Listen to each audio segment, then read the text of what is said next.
We love to hate them. We call them monsters, traitors, and tyrants. We spend dozens of hours leveling up just to put an end to their plans.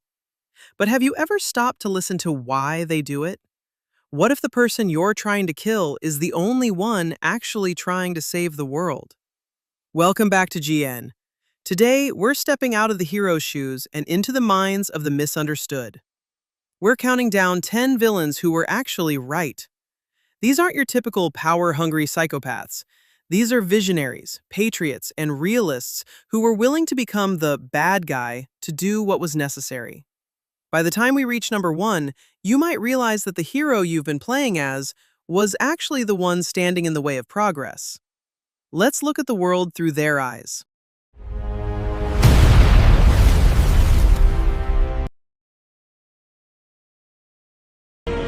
Which of you stood against the Orlesian Emperor when his troops flattened your fields and raped your wives? None of you deserve a say in what happens here. None of you have spilled blood for this land the way I have. How dare you judge me?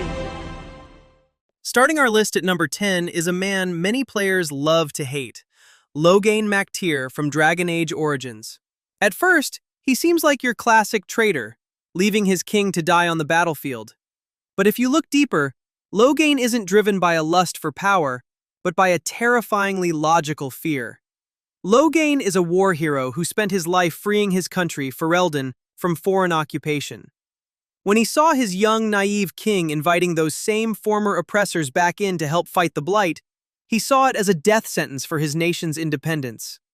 We find him fascinating because his villainy is actually a dark form of patriotism.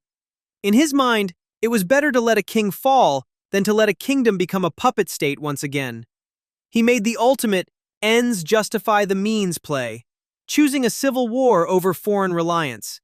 While his methods were ruthless and his paranoia blinded him to the true threat, you have to ask yourself, if you saw your home about to be sold out by a reckless leader, how far would you go to protect its sovereignty? Loghain was a hero who lived long enough to see himself become the villain. At number 9, we have a man who made us question everything we knew about the Creed, Haytham Kenway. As the Grand Master of the Templar Order, Haytham isn't a mustache-twirling villain. He's a sophisticated philosopher who views the world with cold, hard realism. While the assassins fight for absolute freedom, Haytham argues that humanity is naturally chaotic and self-destructive. He believes people don't actually want freedom. They want security, stability, and a hand to lead them. At GN, we love his dynamic with his son, Connor. Haytham points out the hypocrisy of the revolution, showing that without order, freedom is just a different kind of cage. He doesn't seek power for himself, he seeks a world that actually functions. His logic is terrifyingly sound. Is a peaceful world under control better than a violent world in chaos? He's a villain who sees himself as the ultimate realist, cleaning up the mess that idealists leave behind. It's hard to call him evil when his goal is simply to stop the world from burning itself down. Haytham proved that order has a price.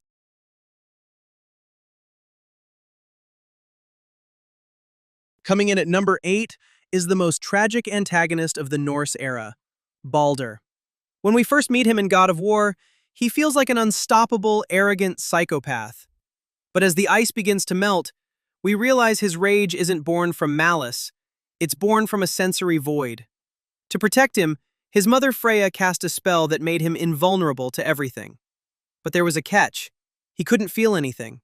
No taste of food, no warmth of the sun, not even the touch of a woman. At GN, we see Baldur as a victim of ultimate overprotection.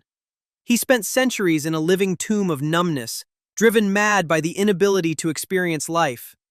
His villainy is a desperate, screaming plea to just feel something, even if that something is the cold embrace of death.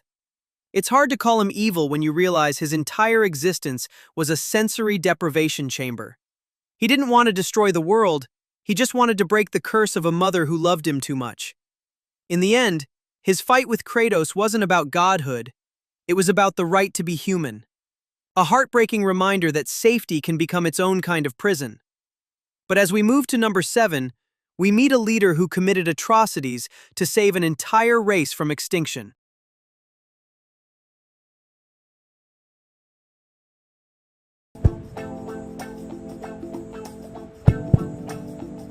My name is Takuto Maruki. Thank you for welcoming me to your school.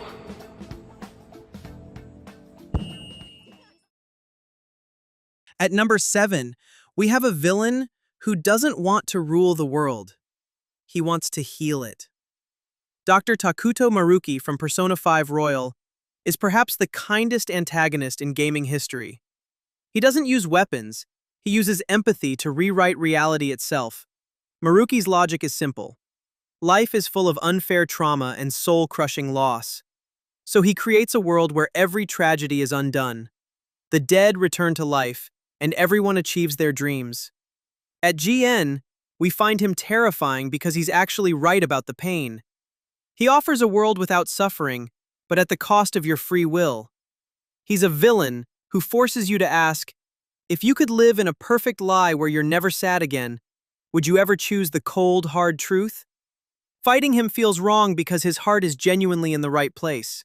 He isn't a tyrant seeking power. He's a broken counselor trying to be the god he thinks the world deserves. Rejecting his reality means choosing pain over comfort, and that's a choice that makes you question who the real hero is. A golden cage is still a cage, but Maruki makes it look beautiful.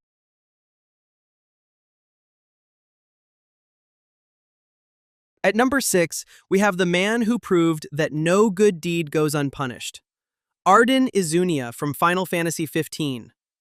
Ardyn didn't start as a villain.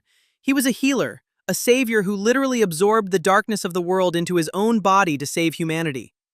But instead of being honored, he was betrayed by his own family and cast out by the gods themselves because he was unclean. He was made immortal only to be imprisoned in darkness for 2,000 years.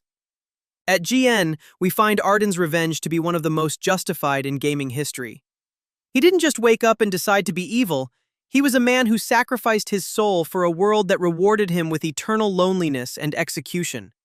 His flamboyant and mocking personality is just a mask for a man who is exhausted by existence. He wants to end the royal bloodline that betrayed him, and in his mind, he's just bringing a poetic end to a corrupted world that he once tried to save. You don't just fight Ardyn, you pity him. A tragic soul seeking an end to a long nightmare.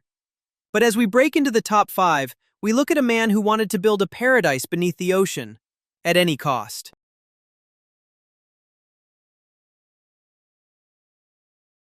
Breaking into our top 5 is the man who built a city beneath the sea to escape the parasites of the surface. Andrew Ryan from BioShock. Ryan isn't just a villain, he's an uncompromising visionary who believed that a man is entitled to the sweat of his brow. He created Rapture as a sanctuary where science and art weren't shackled by government or religion. Even as his city turned into a nightmare of genetic mutation and civil war, Ryan stood by his philosophy. A man chooses, a slave obeys. He didn't see himself as a tyrant, but as the only man brave enough to give humanity true freedom, even if that freedom eventually tore them apart. His death is one of the most iconic moments in gaming history because he doesn't fight you, he proves his point. He shows you that you aren't a hero, but a tool programmed to follow orders. In that moment, you realize that despite his flaws, Ryan was the only one in the room who was actually free. A man of iron will.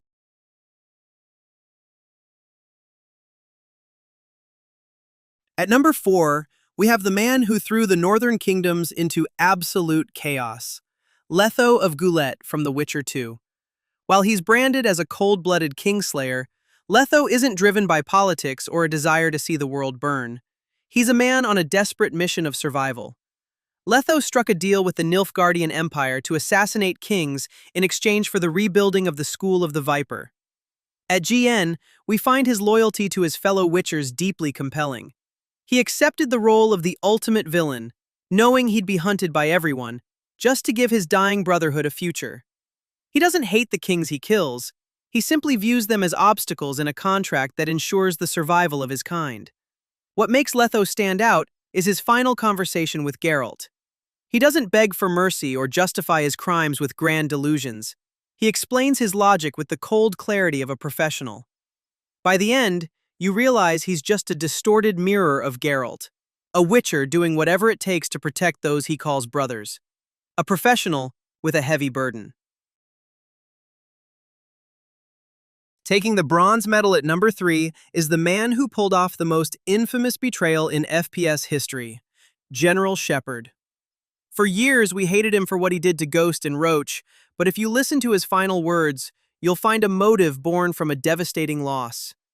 Shepard was the commander who lost 30,000 soldiers in a heartbeat to a nuclear blast while the rest of the world just watched. At GN, we see him as a man driven mad by the indifference of the world. He didn't start a global war for fun. He did it to ensure that the military would never be ignored again. He wanted to write the history books in blood so that tomorrow there would be no shortage of volunteers and no shortage of patriots. He became a monster to force the world to value its protectors. While his actions were unforgivable, his pain was real. He was a general who felt abandoned by his country, and in his pursuit of righteous vengeance, he became the very threat he was supposed to fight. He's a reminder that sometimes the most dangerous villain is a hero who feels forgotten, a patriot lost in his own shadow.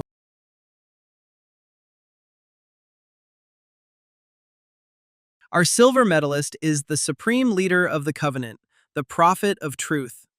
At first glance, he's a religious fanatic leading a genocidal war against humanity. But Truth's real villainy, and his logic, lies in a devastating secret he discovered about his own gods. Truth realized that the great journey his entire civilization worshipped was a lie, and that his gods actually saw humans as their true successors.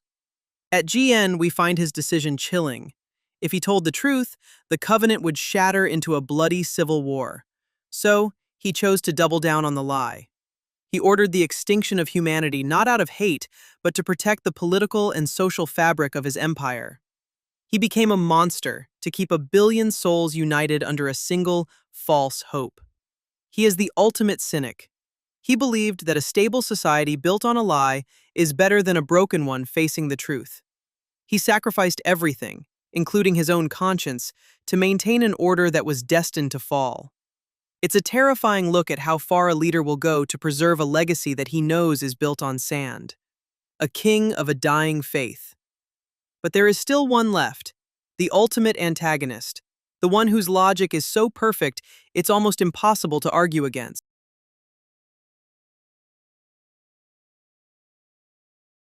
Finally, we reach number 1. A character so logically sound that many refuse to even call her a villain. Marlene from The Last of Us. She doesn't want power, she doesn't want revenge, and she certainly doesn't want to kill Ellie. She wants to save the world. Marlene's burden is the heaviest on this list. She has spent 20 years watching humanity rot from a fungal nightmare. When the chance for a cure finally arrives, the cost is the life of a girl she promised to protect. At GN, we believe Marlene is the ultimate antagonist because she represents the cold, hard truth of the greater good. From a purely logical standpoint, she is 100% correct.